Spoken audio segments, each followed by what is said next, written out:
നിൽക്കുന്നിടത്ത് നിന്നുകൊണ്ട് നിൽക്കുന്ന മണ്ണ് ഈ രാജ്യത്തിൻ്റെ മണ്ണാണ്. രാജ്യത്തിന് വേണ്ടി, രാഷ്ട്രത്തിന് വേണ്ടി ഞാൻ വോട്ട് ചെയ്യുമെന്ന് നിശ്ചയിച്ചാൽ നേർവഴിക്കുള്ള നേതാക്കളെ നിങ്ങൾക്ക് ലഭിക്കും. ചിന്തിക്കണം, വോട്ട് ചെയ്യുന്നതിന് മുമ്പ് നല്ലതുപോലെ ചിന്തിക്കണം, നല്ല അവലോകനം നടത്തണം. നമുക്ക് എന്തുകൊണ്ട് ഗുണം ഭവിക്കും. അപ്പം ഞാൻ ഇവിടെ നിന്നിട്ട് എല്ലാം ശരിയാക്കി തരാം എന്ന് പറഞ്ഞിട്ട് പോകുന്ന ഏർപ്പാട് എനിക്കില്ല. വന്നല്ലേ പറ്റൂ,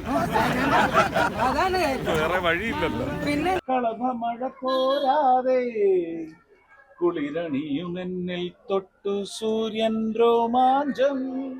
കണ്ണേ കണ്ണേ പൊന്നോട് പൂവായി, ശംഖോടു നീരായി, വണ്ടോട് തേനായി, നെഞ്ചോടു നീ.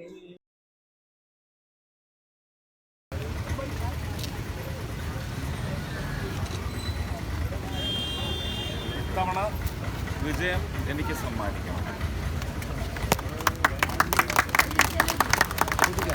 വിജയമുണ്ടെങ്കിൽ മാത്രമേ നിങ്ങൾക്ക് വേണ്ടിയുള്ള പ്രവർത്തനങ്ങളുമായിട്ട് എനിക്ക് മുന്നോട്ട് പോകാൻ സാധിക്കൂ. അതിന് കഴിഞ്ഞ ഒരു 5-6 വർഷത്തെ എൻ്റെ പ്രവർത്തനത്തിൽ നിങ്ങൾക്ക് വിശ്വാസം ജനിച്ചിട്ടുണ്ടെങ്കിൽ ഔദ്യോഗികമായിട്ട് എനിക്ക് ആ ഉത്തരവാദിത്വം ഏൽപ്പിച്ചാൽ തൃശ്ശൂർക്കാർ തിരഞ്ഞെടുക്കുന്നത് തൃശ്ശൂർ ലോക്സഭാ മണ്ഡലത്തിൻ്റെ MP ആയിരിക്കില്ല, തൃശ്ശൂർ ജില്ലയുടെ MP ആയിരിക്കില്ല. കേരളത്തിന് വേണ്ടി മുഴുവൻ വർത്തിക്കുന്ന, കേരളത്തിലേക്ക് കേന്ദ്ര ഭരണത്തിൻ്റെ വികസനത്തിൻ്റെ യോഗ്യമായ ഭാഗം കൊണ്ടുവരുന്നതിന് വേണ്ടി പ്രവർത്തിക്കുന്ന ഒരു കേരള MP ആയിരിക്കും നിങ്ങൾ തിരഞ്ഞെടുക്കുന്നതെന്ന് ഞാൻ ഉറപ്പായിട്ടും വാഗ്ദാനം തരും. അപ്പോൾ എങ്ങനെ ഓക്കെ അല്ലേ?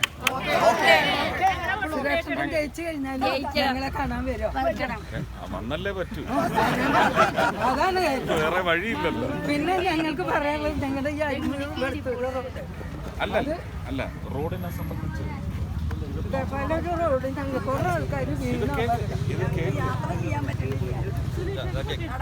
ഇനി ഞാൻ പറഞ്ഞോട്ടെ. റോഡിനെ സംബന്ധിച്ച് ഞാൻ ഒരു പൊയ് വാഗ്ദാനം തരത്തില്ല.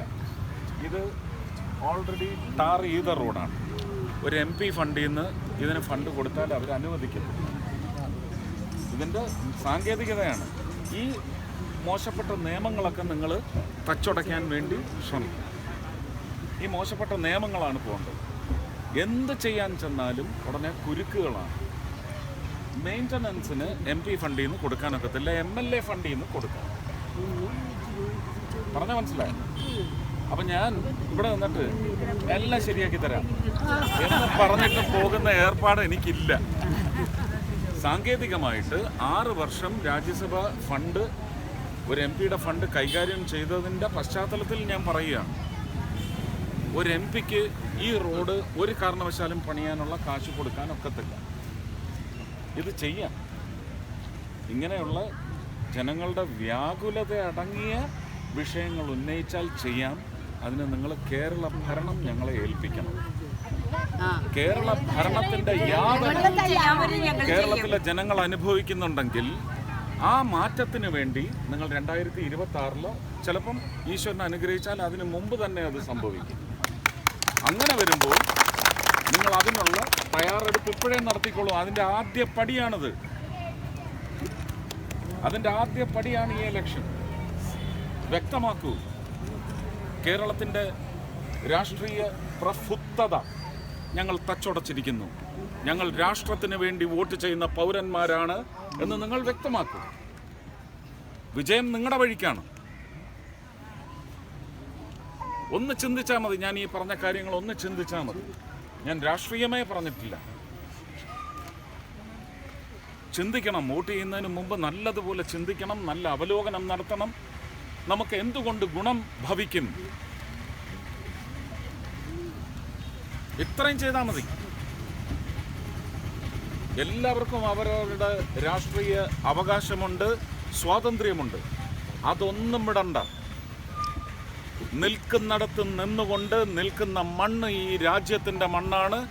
രാജ്യത്തിന് വേണ്ടി, രാഷ്ട്രത്തിന് വേണ്ടി ഞാൻ വോട്ട് ചെയ്യുമെന്ന് നിശ്ചയിച്ചാൽ നേർവഴിക്കുള്ള നേതാക്കളെ നിങ്ങൾക്ക് ലഭിക്കും. അവർക്ക് നിങ്ങളോട് നന്മ മാത്രമേ ചെയ്യാൻ കഴിയൂ. Thank you.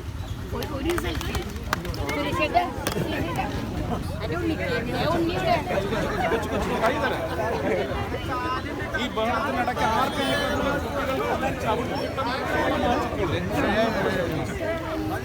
കുട്ടികളെ മാറ്റിക്കോളും, ചവിട്ടും, ആൾക്കാർ ചവിട്ടും. ഒന്ന് ഒതുങ്ങിക്കിടാം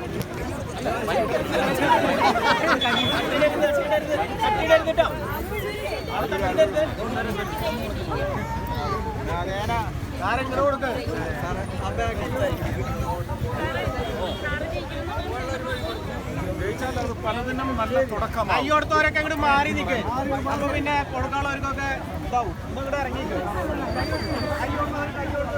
മോളെ, നിയമങ്ങൾ എന്താണെന്ന് ആദ്യം പഠിക്കും. എന്നെ കൊണ്ട് ഒന്ന് കുഴപ്പത്തിൽ ചാടിക്കരുത്. ഇലക്ഷൻ കമ്മീഷൻ എന്താ പറഞ്ഞേക്കുന്നതെന്ന് നല്ലതുപോലെ ആലോചിച്ചു വന്നു കേട്ടോ. ഇലക്ഷൻ കമ്മീഷൻ എന്താണ്, എന്തൊക്കെ നിബന്ധനകളാണ് വെച്ചിരിക്കുന്നതെന്ന് നിങ്ങൾ കൂടുതൽ അറിഞ്ഞിരിക്കണം. എല്ലാവരും ചേർന്ന് വിജയിപ്പിച്ച് വിട്ടാൽ തൃശ്ശൂരിൽ, അതിലൂടെ കേരളത്തിലും വികസനത്തിൻ്റെ പുതിയ കാറ്റ് വീശും. ഇതൊരു നല്ല തുടക്കമായിരിക്കും എന്ന് ഞാൻ ഉറപ്പ് നൽകുന്നു. വിജയിപ്പിക്കല്ലേ? Thank you. അവിടെ അങ്ങനെ നിൽക്കാമെങ്കിൽ അങ്ങനെ നിന്നു, ഇങ്ങോട്ട് നോക്കി നിന്നാൽ മതി. ഞാൻ പുറകിൽ വന്നേക്കാം, ഇവിടുന്ന് ഫോട്ടോ എടുക്കും. ആരാ ഫോട്ടോ എടുക്കുന്നത്? അങ്ങനെ നിന്നോ.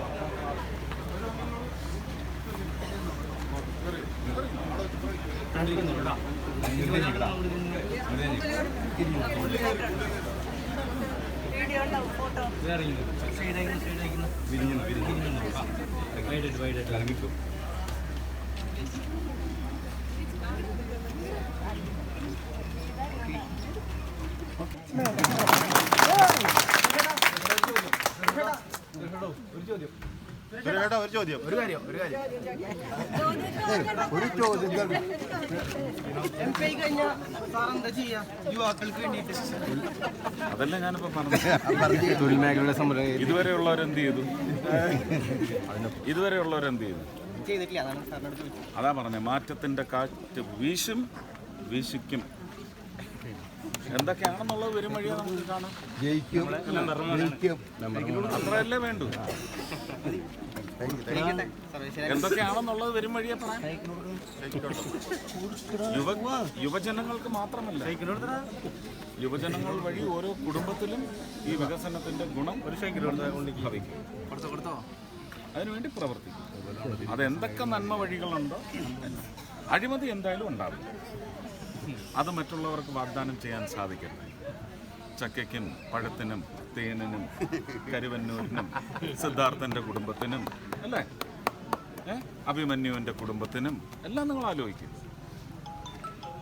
അതൊന്നും എന്തായാലും ഉണ്ടാവില്ല. കരുവന്നൂരിൻ്റെ കാര്യത്തിലും മറ്റ് സഹകരണ പ്രസ്ഥാനങ്ങളുടെയും കാര്യത്തിൽ ഗണ്യമായ ഭരണ നിയന്ത്രണ നിയമങ്ങൾ ശക്തമായിട്ട് ഇന്ത്യയിൽ വരും കേട്ടോ. ഒരാളെയും വെറുതെ വിടില്ല.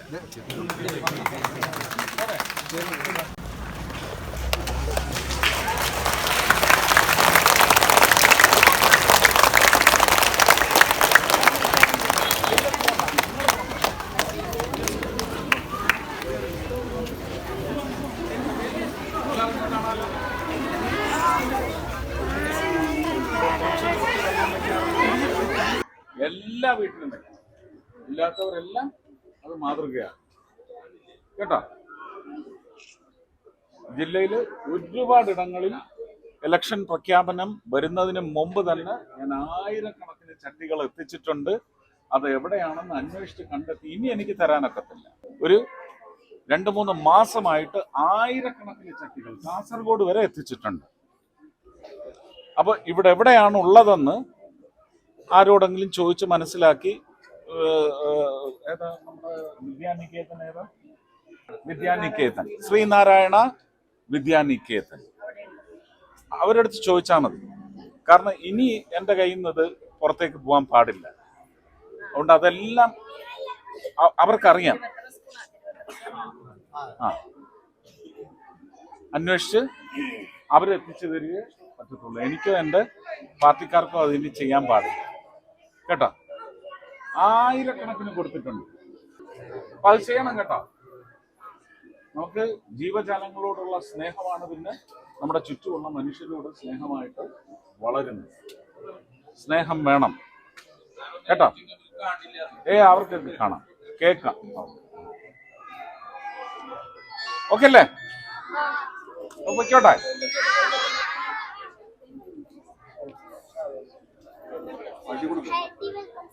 Thank you.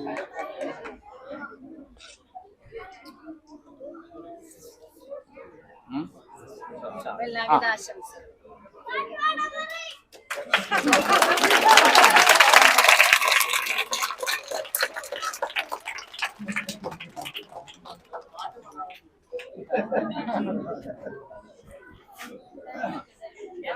ശബ്ദം എല്ലാം പോയിരിക്കുക കേട്ടോ. കേട്ടോ, പൊന്നോട് പൂവായി ശംഖോട് നീരായി വണ്ടോട് തേനായി നെഞ്ചോട് നേരായി വന്നു നീ. കളഭമഴ പോരാതെ കുളിരണിയും എന്നിൽ തൊട്ടു സൂര്യൻ രോമാഞ്ചം. കണ്ണേ കണ്ണേ പൊന്നോട് പൂവായി ശംഖോട് നീരായി വണ്ടോട് തേനായി നെഞ്ചോട് നേരായി.